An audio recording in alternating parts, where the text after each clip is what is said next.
पिछले वीडियो में हमने इम्परेटिव सेंटेंस के बारे में देखा था और इस वीडियो में इम्परेटिव के कुछ सेंटेंस बचे हुए थे, उन सेंटेंस को अपन कंप्लीट करते हैं। देखिए, पहला इम्परेटिव का सेंटेंस अपना बचा हुआ था, वो इस प्रकार का था, जैसे अपन कोई व्यक्ति अपन को कहता है फायर। एक सेंटेंस अपना फायर, एक सेंटेंस अपना सिट डाउन, सिट डाउन, एक है get up, get out, gate out from my class, from my class. Fire, sit down, get up, gate out from my class. एक है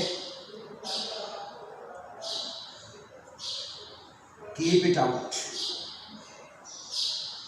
ठीक है, 5 सेंटेंस अपने सामने और इन 5 सेंटेंस में और एक छठा सेंटेंस अपन लिख सकते हैं वर्क हार्ड, वर्क हार्ड। ठीक है, ये 6 सेंटेंस हैं और इन 6 सेंटेंस को अपन को वही इम्परेटिव वाला नियम अपनाना है।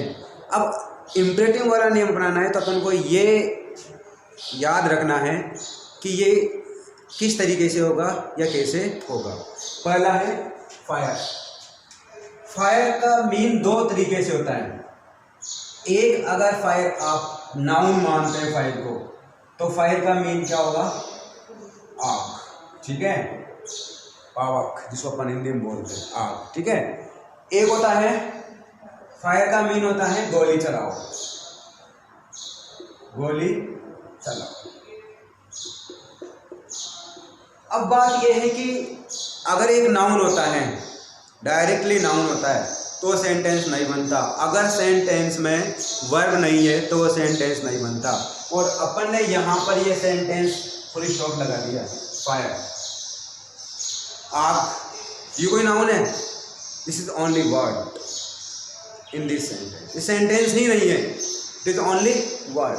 लेकिन अगर ये वर्ब की कंडीशन में है, ये गोली चलाओ की कंडीशन में है, तो ये क्या माना जाएगा? अपना एक सेंटेंस माना जाएगा। तो फायर, गोली चलाओ, तो ऐसी कंडीशन में फायर कौन कहता है? मतलब या तो कोई ऑफिसर कहता है या कोई कमांडर कहता है। ठीक है, तो अपन इसका पैसिव बनाएंगे। वो कैसे बनाएंगे? You are commanded, commanded to fire, you are commanded to fire, you are ordered to fire. ठीक है, एक वाक्य में बन जाएगा सिट डाउन, बैठ जाइए। तो अपना वाक्य क्या बनेगा? सिट डाउन, सिट डाउन, बैठिए या बैठ जाइए। क्या बनेगा? You are ordered to sit down, you are ordered to sit down. 2 वाक्य कंप्लीट। थर्ड वाक्य अपना गेट अप, खड़े हो जाइए। तो ऐसी कंडीशन में क्या बनेगा? You are ordered to get up, you are ordered to get up. एक अपना get out from my class, get out from my class. तो इसका पैसिव क्या बनेगा? You are ordered to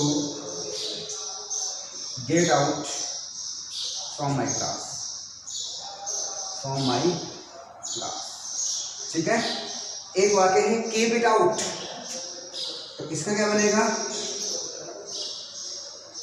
you are ordered to keep it out. और work hard, कठिन परिश्रम कीजिए, तो ये एडवाइस कर रहा है, तो क्या हो जाएगा? You are advised, you are advised to work hard, you are advised to work hard. ठीक है, तो ये इस प्रकार से अपन ये कुछ स्पेशल सेंटेंस हैं पैसिव वॉइस के इम्परेटिव सेंटेंस में। तो ये सेंटेंस आप उतार लीजिए। नेक्स्ट अपन टेकअप करते हैं।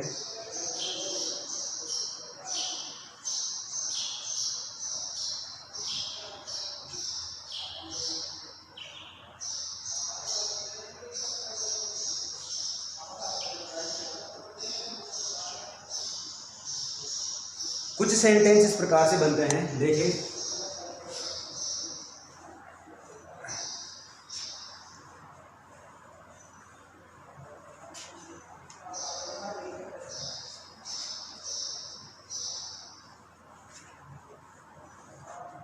कुछ सेंटेंस ऐसे बनेंगे, to infinitive, to infinitive. To infinitive देखो अपन कितने प्रकार से बनाते हैं। टू इन्फिनेटिव एक होता है सिंपल, सिंपल, इसमें क्या होगा, टू प्लस मेन वर्ब का फर्स्ट फॉर्म। सेकंड होगा कॉन्टिन्यूअस, इसमें क्या होगा, टू, इसमें हो जाएगा बीइंग, है ना। एक हो जाएगा अपना perfect, perfect, to plus be और सी हो गया। और एक होता है अपना हैव और मेन वर्ब का थर्ड फॉर्म, टू, हैव और मेन वर्ब का थर्ड फॉर्म। तो इस प्रकार से क्या करेंगे अपन, इनको इन्फिनेटिव को अपन कंप्लीट करते हैं। First infinitive two plus verb की फर्स्ट फॉर्म, और सेकंड है परफेक्ट वाला, ये आपके एग्जाम में नहीं आता। तो ये देखिए फर्स्ट वाला, देखिए सिंपल इन्फिनेटिव। सिंपल इन्फिनेटिव में दो तीन सेंटेंस अपन देखते, पहले अपन से बता दिया था, I have to speak English, एक वाक्य ये है, टू इन्फिनेटिव होगा, I have to speak English. She has to, she has to write a poem. ठीक है, दो सेंटेंस हैं, I have to speak English और she has to write a poem. तो इसका मैंने आपको बताया था कि अगर ऐसे सेंटेंस आते हैं तो ऐसे सेंटेंस में क्या करेंगे अपन, अगर टू मेन वर्ब की फर्स्ट फॉर्म आ रही है, हेल्पिंग वर्ब टू वर्ब की फर्स्ट फॉर्म आ रही है, तो क्या कर देंगे, टू बी और मेन वर्ब का थर्ड फॉर्म कर देंगे। तो यहाँ पर देखिए इंग्लिश, इंग्लिश हो गया, इसके बाद में has to be, English has to be spoken by me, English has to be spoken by me. और एक ये वाक्य है, she has to write a poem, she has to write a poem. तो ये कैसे बनेगा, a poem has to be written, a poem has to be written by her, a poem has to be written by her. तो ये हो जाएगा अपना simple infinitive. Simple infinitive आप दोनों वाक्य उतार सकते हैं, ये मैंने आपको टू वाले वाक्य में बता दिया था असर्टिव सेंटेंस में। इसके बाद में एक वाक्य ऐसा होता है, सिंपल के अंदर ही देखते हैं अपन एक वाक्य, इस वाक्य को प्रयास करना है आपको बनाने का। देखिए, she wants, she wants someone to repair a car. She wants someone to repair a car. She wants someone to repair a car. तो इसमें क्या होता है, she wants someone to repair a car।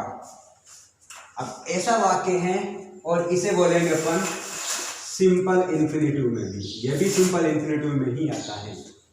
ठीक है, तो ऐसे वाक्य बनेंगे कैसे, सी वांट्स का वांट्स कर दो, सी वांट्स हो गया।